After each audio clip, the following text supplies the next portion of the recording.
Oi, pessoal, tudo bem? Sabe aquela sensação de olhar para uma planilha gigante, cheia de dados brutos e pensar, meu Deus, por onde eu começo?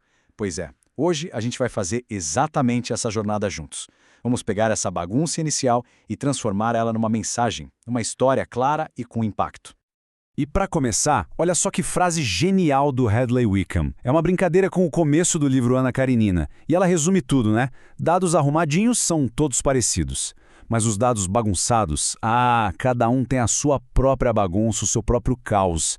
É exatamente daí que a gente parte, do desafio único que cada conjunto de dados traz. Bom, esse aqui é o nosso mapa da mina para hoje.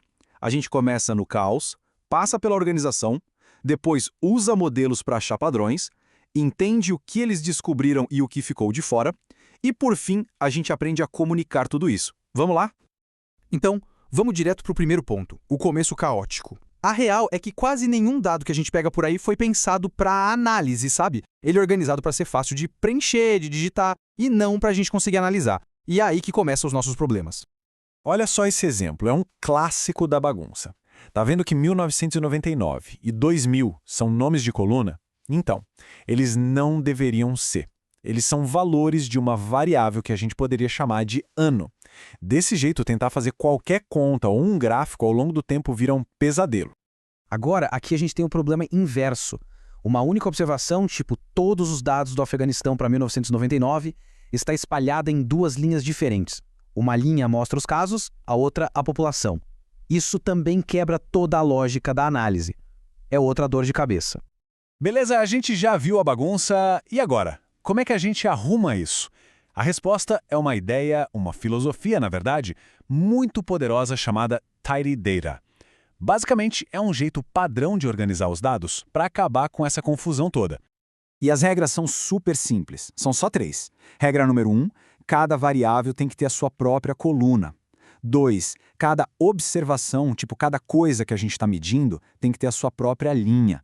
E 3, cada valor individual fica sozinho na sua célula. Parece bobo, né? Mas isso muda o jogo completamente. Ok, vamos olhar de novo para aquele nosso exemplo problemático. Lembra? Os dados de um único país, em um único ano, todos espalhados em duas linhas. É exatamente isso que a gente vai arrumar agora. E olha a mágica acontecendo. É isso. Agora, os dados do Afeganistão de 1999 estão numa única linha. A gente tem uma coluna para casos e outra para população. Tudo certinho. Os dados estão tidy. Fica muito mais fácil de entender o que está acontecendo só de bater o olho, né? Tá, mas por que ter todo esse trabalho? Tem dois motivos principais. Primeiro, porque com padrão fica muito mais fácil aprender e usar as ferramentas de análise. E segundo, e talvez mais importante, é a eficiência. Os programas de análise, como o R, são feitos para trabalhar com colunas. Quando os dados estão organizadinhos assim, tudo roda muito, mas muito mais rápido. Beleza. A casa está em ordem, os dados estão limpos e organizados. Agora sim, começa a parte legal. Fazer perguntas e usar modelos para ir atrás dos padrões que estão escondidos ali no meio. Mas antes de mergulhar nisso, é super importante a gente ter essa frase em mente. Nenhum modelo é perfeito. Nenhum modelo é a verdade. A realidade é complexa demais. O objetivo de um modelo é ser uma simplificação útil, uma ferramenta que ajuda a gente a entender um pedacinho daquela realidade. Então, na prática, o que um modelo faz? Pensa nele como um filtro. Ele pega aquele monte de dados e divide em duas partes. De um lado, o padrão, o sinal que ele conseguiu capturar. E do outro lado, tudo o que sobrou, o que a gente chama de resíduos. E aqui tem uma diferença importante para a gente entender. Uma coisa é a família de modelos, que é tipo a receita de bolo, a fórmula geral, sabe? A equação de uma reta, por exemplo. Outra coisa completamente diferente é o modelo ajustado. Esse é o bolo pronto. É aquela fórmula específica que melhor se encaixou nos nossos dados. Vamos falar um pouco mais sobre essas duas partes que o modelo cria. As previsões e o que sobra, os resíduos. É interessante pensar que juntas elas ainda têm toda a informação original dos dados, só que de um jeito muito mais organizado. A ideia central é essa. Um modelo sempre vai dividir os dados em duas partes.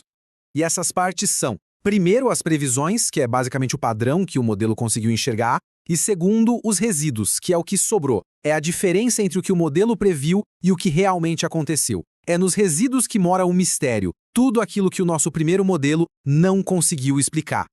E é aí que está a grande sacada. A gente usa o modelo para tirar da frente o padrão mais óbvio, ou mais forte. E depois a gente vai investigar o que sobrou nos resíduos. É ali que muitas vezes estão as descobertas mais legais, mais sutis.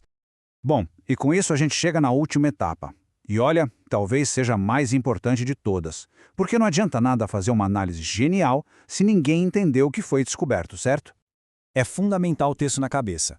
Todo aquele trabalho de limpar os dados, de ajustar modelos, tudo isso serve a um único propósito: contar uma história, criar uma mensagem que seja clara e que as pessoas consigam entender. E a nossa principal ferramenta para isso são os gráficos. Mas não é só jogar os dados lá. Um bom gráfico precisa ser lapidado. Isso significa usar títulos e rótulos que explicam o que está sendo mostrado sem deixar dúvida.